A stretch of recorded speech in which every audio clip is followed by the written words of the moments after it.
It has just been a gorgeous couple days here. Our 9 inches of snow that we have, as you can see, is down to barely an inch. And I'm thinking by tomorrow afternoon, tomorrow evening, we are not going to have much snow out here. And we're going to come here and talk with one of my old friends. This is Shagbark hickory. This is one of the few trees that I can show in the wintertime. And you got a crow over here, and you ID it in the wintertime. A lot of trees, you need the leaves and or the flowers or the fruit to ID it. The shagbark hickory, you do not. It's very easy to ID from the bark. And why they're so easy to tell in the winter is because their name says it all, shagbark hickory. And if you look at the bark, it literally looks like it's coming off in, I'm not going to just yank and pull, but you can see, I mean, if you look down in there, you can see all the way across, they're literally like shingles on top. And some of them, as they get older, start peeling away or falling away like that. And the hickory is has a medicinal. It is the bark itself that you can see, are kind of not attached to the tree. You don't need to go down all the way to the heartwood. All you need is these slabs of bark. And make a very strong decoction and dip a cloth into it and wrap it around painful joints, or wrap it, if you have arthritis, you can put it in around your like arthritic joints. If you have sore feet, you can soak your feet in it. It's a very good topical for that pain of muscular, skeletal, anything on that order. It's very good for that. And if you mix it with like any of your oak barks, basically red oak, white oak, it really doesn't matter, pin oak, bur oak, if you mix it with the inner bark of the oak tree and put it in a foot bath, it will help toughen your feet up. It's one of the things that I give for a lot of people who are doing marathons, or if they're going to go do the Iditarod, or one of the other dog races. Boil it up and soak their feet into it several days in a row before they go, and it toughens the feet up. It's really good for that. If you're planning on going on a long hike or getting out into the wilderness, a lot of times toughening your feet up beforehand will help you not get the blisters and things like that. So it's very good for that.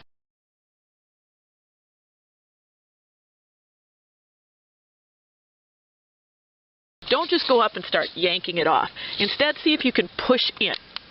And if you can push in and break some off, that's the best way.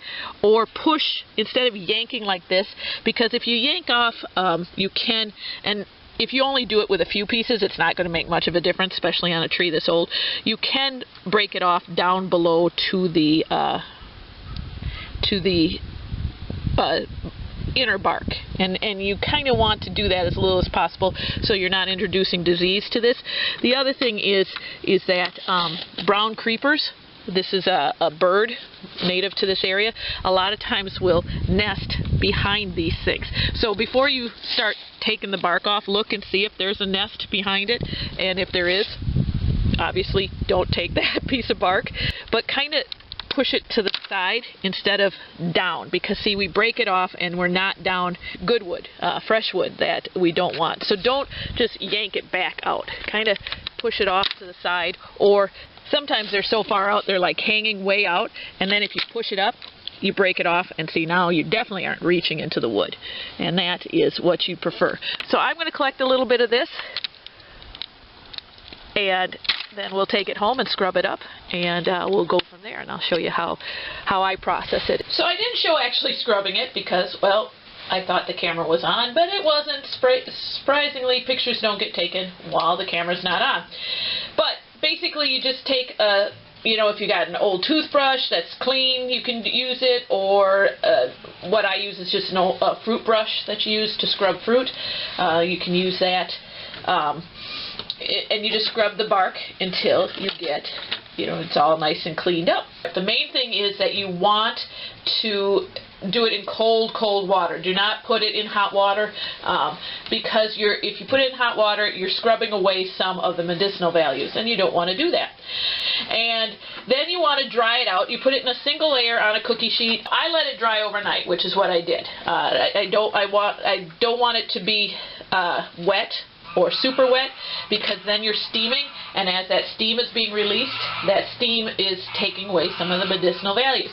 So you're going to want to roast it in an oven that's anywhere from 350 to 450.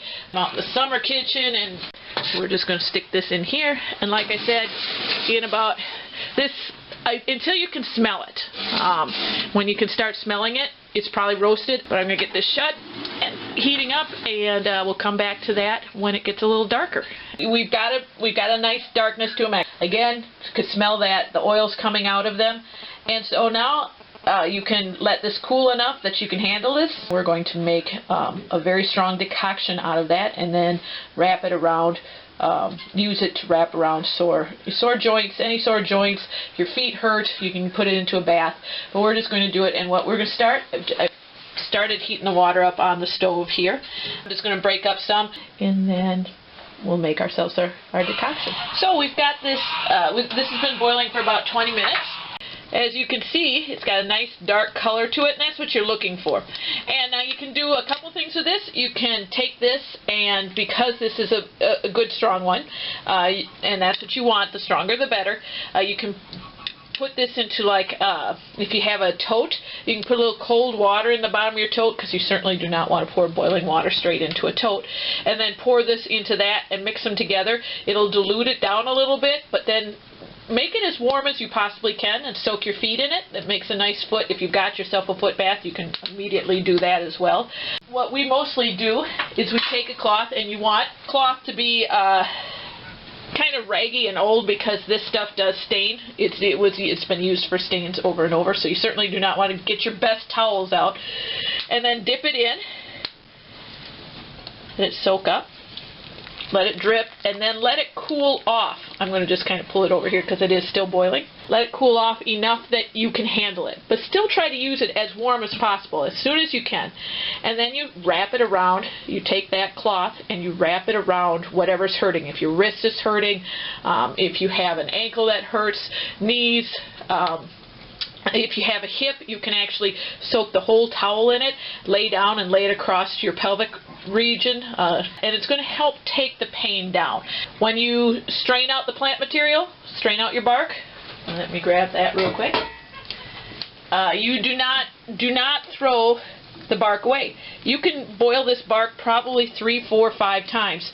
Once you see that no matter how long you boil it, you're not getting this nice dark color, then it's time it's not useful medicinally anymore. This is just one of the easier, and especially in the wintertime, easier decoctions to mix up for painful joints, arthritis, gout, if you've been walking for a long time and your feet hurt.